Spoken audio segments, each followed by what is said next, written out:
আসসালামু আলাইকুম ওয়া রাহমাতুল্লাহি ওয়া বারাকাতুহু। আমি চলে এসেছি আপনাদের মাঝে ভিন্ন ধাঁচের একটি প্রতিবেদন নিয়ে। আজকে আমি কথা বলতে যাচ্ছি মুজলুমের পক্ষে, জুলুমকারী ও অন্যায়কারীর বিপক্ষে। আজকের এই প্রতিবেদনটা পড়তে আমি চলে এসেছি কুমিল্লা মেডিকেল কলেজ হসপিটাল। এখানে আমি কেন এসেছি? কেননা এখানেই অবস্থান করছে একজন মজলুম, যাকে গুরুতরভাবে আহত করেছে কিছু সন্ত্রাসীরা মিলে।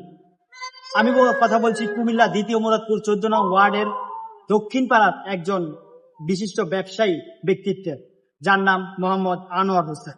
তিনি তার ব্যবসা প্রতিষ্ঠানটি অবস্থান করছে ধুলিপাড়া চৌমুনিতে। তার ব্যবসা প্রতিষ্ঠানের নাম হচ্ছে মেসার্স হাজি এন্টারপ্রাইজ।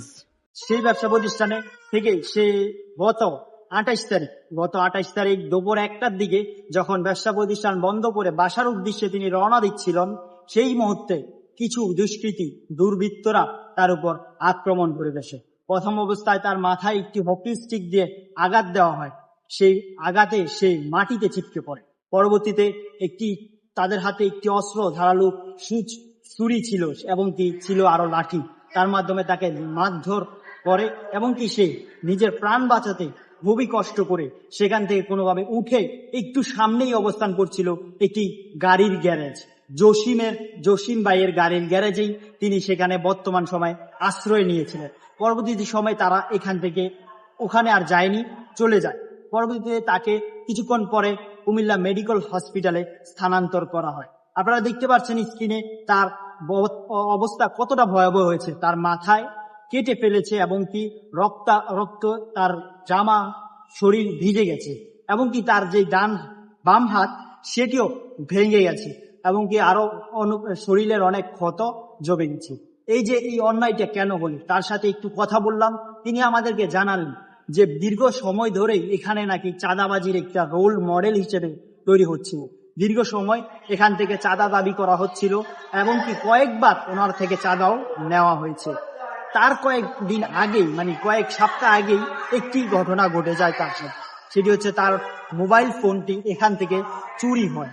সে চোরকে ধরার জন্য সে তার দোকানের সিসি ক্যামেরার ফুটেজ ও বিভিন্ন তথ্য একজনকে সাবমিট করেন। সেখান থেকে একটি নিউজ পোর্টালে সেটি পোস্ট করা হয়। শোনা গেছে সেই নিউজ পোর্টালে পোস্ট করার পরে নাকি সেই চোর নাকি বিভিন্ন ক্ষতিগ্রস্ত হয় এবং কি তার স্ত্রী নাকি তাকে ছেড়ে চলে যায়। সেই দেশ ধরেও হতে পারে এই মারাত্মক ঘটনাটি, কেননা তিনি সন্দেহ করছেন সেই ব্যক্তি হয়তোবা তার উপর আক্রমণের জন্য লোক ভাড়া করছে। কারা আক্রমণ করেছিল সেই বিষয়ে উনি আমাদেরকে জানান 3 জন ব্যক্তি ছিল। এক ছিল যার নাম দীপু, কুমিল্লা 13 নং ওয়ার্ডের ছত্তায় কসাই পাড়ায় তার অবস্থান, এবং কি তার সাথে আরেকজন ছিল হৃদয় নামে। আর যে আরেকটি ব্যক্তি ছিল তার নাম এখনো পর্যন্ত জানা যায়নি। এই ঘটনার আমরা তীব্র নিন্দা ও প্রতিবাদ জানাচ্ছি। আশা করি কুমিল্লার প্রশাসক ইউসুফ মোল্লা টিপু এবং কি কুমিল্লার পুলিশ প্রশাসন থেকে শুরু করে সকল দায়িত্বরত ব্যক্তিরা এইসব বিষয়কে জটিল ও কঠিনভাবে সমাধান করবেন, যেন কুমিল্লায় কোন সন্ত্রাসী কার্যক্রম দ্বিতীয়বার করতে সকলের হাত কাঁপে। ধন্যবাদ। আজকের এই প্রতিবেদনটি এখন পর্যন্ত কিছু স্থির চিত্রের মাধ্যমে তুলে ধরলাম সম্পূর্ণ ঘটনা। বিদায় নিচ্ছি আজকের জন্য আপনাদের থেকে। সব সময়ের জন্য মজলুমকারীর পক্ষে, জুলুমকারীর বিপক্ষে আওয়াজ তুলছি, কথা বলছি।